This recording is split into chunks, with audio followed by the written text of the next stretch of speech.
Gitu. Nah, jadi teman-teman sekalian, saya itu tipikal orang yang tidak menginginkan kita melakukan sesuatu, tapi tidak memahami apa yang kita kerjakan.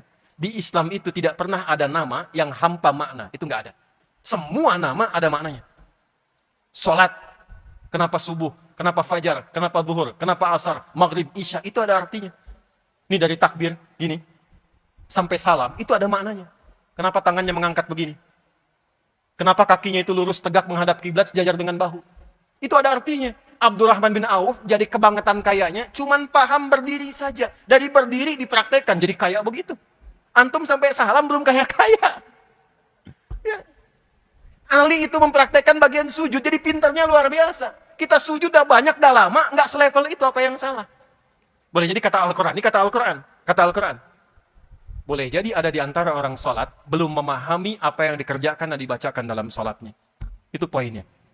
Itu poinnya. Saya mau tunjukkan satu saja begini. Contoh ya. Ini contoh nih. Ini saat takbir. Ya. Tangan kan diangkat gini ya.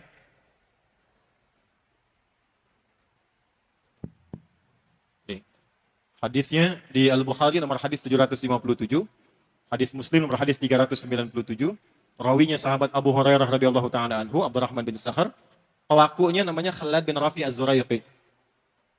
Khalad ini sholat, datang ke masjid Nabi, lalu Nabi sedang berada di sisi lain, beliau sholat sunnah. Begitu selesai sholat, thumma atan Nabiyya sallallahu alaihi wasallam, mendatangi Nabi sallallahu alaihi wasallam, faqala, dan mengatakan, Assalamualaikum ya Rasulullah. Assalamualaikum ya Rasulullah. Kata Nabi, irji' salli fa innaka lam tusalli. Kamu balik lagi sholat karena engkau belum sholat. Kurang lebih 3 kali begitu, sampai dia berkata, ya Rasulullah, ma uhsinu ghairah, alimni. Ya Rasulullah, aku nggak bisa lebih baik daripada ini, tolong ajarkan aku.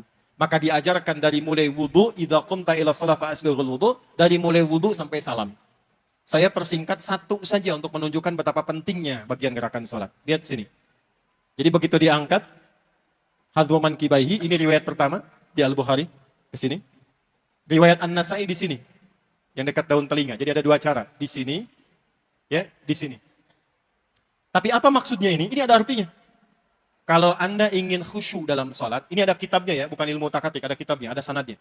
Kalau Anda ingin khusyuk dalam sholat, maka buang urusan dunia ke belakang. Pasrahkan diri Anda kepada Allah, dan rasakan ini sholat mungkin terakhir yang Anda kerjakan dalam sholat.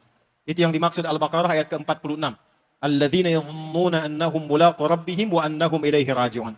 Nabi berbalik mengatakan, sallu salatan muwadda'. Salatlah kalian seperti halnya kalian menjadikan salat yang terakhir. Tapi buang urusan dunia ke belakang. Masalahnya ada orang ketika takbir pengen khusyuk, dunia masih di bawah. Itu yang menjadikan gak khusyuk. Allahu Akbar. Di lisannya Allahu Akbar. Tapi perilakunya handphone Hu Akbar. Jemuran Hu Akbar. Status Hu Akbar. Allahu Akbar. Tang ting tung ting tang ting tung. Halo, sebentar ya, saya lagi sholat. Dibatalin dulu tuh. Dan ini yang menjadikan kita bisa menepis setan. Karena kenapa? Nanti silahkan cek saat asar ya. Karena saya mau akhiri. Sebelum sholat. Itu semua orang bisa fokus untuk sholat. Hadis riwayat Abu Daud. Tapi ketika mulai takbir. Allahu Akbar. Setan mulai berkata.